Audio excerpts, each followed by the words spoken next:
Um, this question came to us from Dave on Twitter, who said, well, he knows that Mr. Regal doesn't like to deal in negativity on the podcast, but there's a question that needs to be asked. Apparently, there's a story about you and maybe one Texas rattlesnake leaving a Mick Foley on a beach of some type. And, and he asks, don't you have a no man left behind policy? And if you could talk about that particular Okay, situation. right. So I've written about this in my book. Mick wrote about it. Um, this is nearly 30 years ago. We had gone to the Bahamas to wrestle a show for WCW. It's the only time that I can remember wrestling Mick Foley. But it was expensive, really expensive to stay there where we were. And so we had a day off the next day and we flew back from, instead of staying in the Bahamas, we flew back because the next day we were in Fort Lauderdale, I believe. And we, I've always been one of having my own room and a decent bed. There's the saving money and then there's not being smart as far as not having a bit of peace of mind and a decent mattress, right? But whatever floats your boat. So there's three of us staying in this really not too high quality. In fact, the kind of place that you wipe your feet on the way out, right? It's got a pig on the counter on the reception as an air freshener kind of a place, right? On the way out. It's right. Right. So we're staying in this, right? We come back early, the day early. We get a flight in the day early, and we've got the day off, on the beach, right across, and we go walking across onto the beach. Now, Steve Austin didn't look like Stone Cold at the time. He had long blonde hair, and I'm me, and I've got shorts on, and then there's Mick. There's Cactus, as I still call him. And we walk out there, and I come from a different world. Blackpool is a entertaining world of all kinds of people, entertainers, or it certainly was in that, it still is, but in the 80s, entertainers, theatrical people, circus people, a lot of drag queens. There's like a huge drag community there, a big gay community there. I get on with everybody. I have no phobics or isms of any kind. Sure. And most people don't that I've met, and they certainly don't, either of them. But they absolutely don't. And I'm just saying that that needs to be heard. They absolutely don't. But if you're not used to being around that, and all of a sudden what we did, we walked on the beach and I'm looking around and I figured it out straight away. I just hadn't told them because I just find I'm quite comfortable with it. Don't bother me. It's all fellas. It's a gay beach. And they're all in thongs and they're all oiling each other up, which is fine by me. Good for you. I've realized a long time ago, the only reason I'm not gay is because I'd hate to be turned down by fellas as well as women. Right? I mean, it doesn't bother me. It just doesn't bother me in the slightest. But it's still a funny thing when right. they don't know what's But going they on. don't know. Right.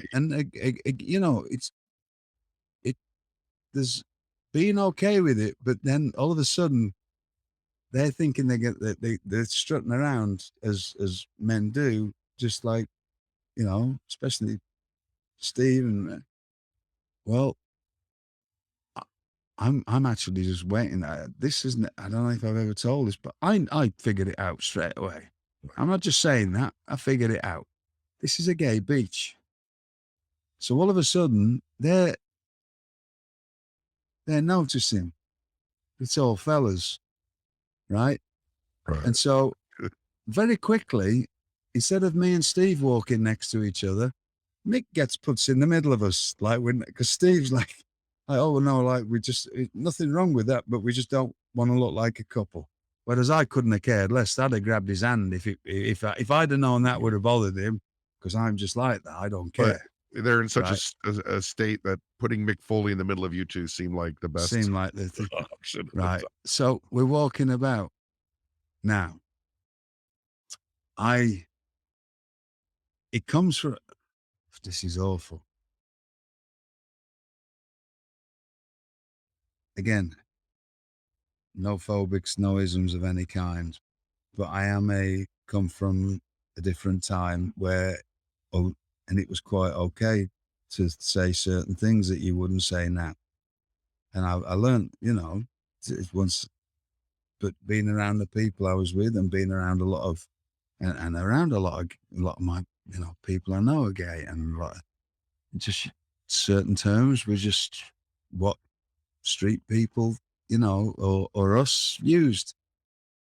Well, the term that Mick Foley puts in his book, I've only ever heard it one time. And it's out of a movie called No Surrender, which is a fantastic movie. And it's used in that. And I found it so preposterous that it became part. I still say lines out of that movie. Me and Robbie Brookside still quote lines out of this movie. It's an incredible film. I don't know if American people would get it. If you're British, you would get it, or you would if you know a little bit of history. It's set in Liverpool on New Year's Eve night. There's a new manager for a club, and when he gets there, because of the different religious beliefs, Liverpool is a country, is a place of Protestants and Catholics, which had just been fighting through the ages. And the club owner, who was supposedly left as this new club owner starting, and the the on his way out, he thinks he's messing with the people who own it, and he has booked in a group of old seniors, as you call them, old age pensioners, as we call them, a group of Catholics and Protestants, and chaos ensues. Let's put it that way. Right. One of the right, and there's a fella in there who is still a DJ in Liverpool, Pete Price. Pete Price ends up as the compere, and Pete Price is openly gay. And Pete Price plays basically a version of himself, because he was a club comedian and flamboyantly open about being gay in the 60s and 70s, and never cared, and still, that's his thing. And we all know Pete, and there's, it's just Pete's somebody that all the wrestlers knew, and but Pete's playing basically a caricature of himself in this movie as the club compere. Well, he comes in, and Bernard Hill, who is a very famous British actor, who's in Titanic, and he's the bouncer, and obviously he's playing a homophobic person, and he uses this term to call Pete Price, calls him something, and it's just so ridiculous. That's what I had other terms. It was just thrown around at the time. Once I came to America, I didn't use them terms. Right. When I was around people that didn't care, I used those terms. I've never used bad terms with race or anything. But when your friends that are all and they all talk, and they call themselves old queens and whatever else, and whatever else, it's just, I know it sounds like it's not. It's just, that was just what it was. And so I'm in my early 20s. I just say this word. I said, oh, we're surrounded by such and such a word. I'm not going to say it anymore, because it was just, like I say, a line from a movie that I found funny, and I'd never heard it before, and I've never used it since. But that was it. What, as soon as we figured out, me and Steve looked at each other and jokingly, because Mick, as Mr. Right on as he is, it's still and he's again all three of us, no phobics, no isms, but it's still, if you, it's a culture shock if you've never been left on a gay beach. Right. In the Bahamas. Well, he decided we're not leaving. We're not like in any kind. I'm enjoying it because I'm finding it funny that they're a bit uncomfortable. Right. But Mick goes out into the sea. Now Mick is, he's different shaped. Let's put it that way. And he has this incredible thing where he just floats on the water. He just walks out, lies down, and just floats like he's on an airbed. Right. And I'm watching it, and I'm going, that's unbelievable. I don't know how he does it. Right. He hasn't quite figured out the situation. Well, Steve Austin has now, and he's like laughing at me because our hotel is across the street. So we can go and stand in our hotel on where the pool is and still see him. Right. So I've run back. We've gone, oh, let's leave him there.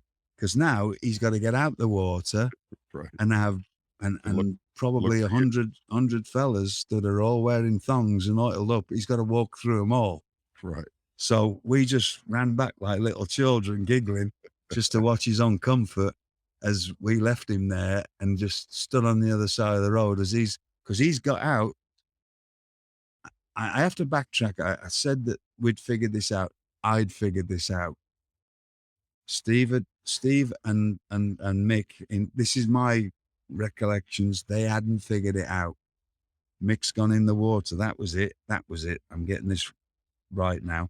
Mick was in the water. I figured it out. I've said to Steve, I gave it. He's like, I didn't care, but Mick hasn't figured it out. Right. So Mick's got out the water thinking, and Mick's, a wonderful man, and it's not about, again, it's male ego. It's not about trying to get any ladies. It's just, the ladies are gonna see me, right? Because he's just been floating and doing something the most will know. Well, he gets out and realizes there's all fellas in neon yellow and pink thongs all staring at me. So he comes sort of trotting up the beach a little bit quick, right? Like there's a baby alligator snapping at his backside, like he's quickly coming up. Like he has no idea where you guys are. Yeah, and we're just laughing at him. So that really is the story about it. It reads better in a book, but it comes across that was basically, we just left him so we could go and watch him and make him, when he realized that he was surrounded by fellas, young men in thongs, all staring at him when he thought he was going to be drying off in front of young ladies. I mean, you never know. He might have just camped out and stayed there forever. So well, why not? And good for him,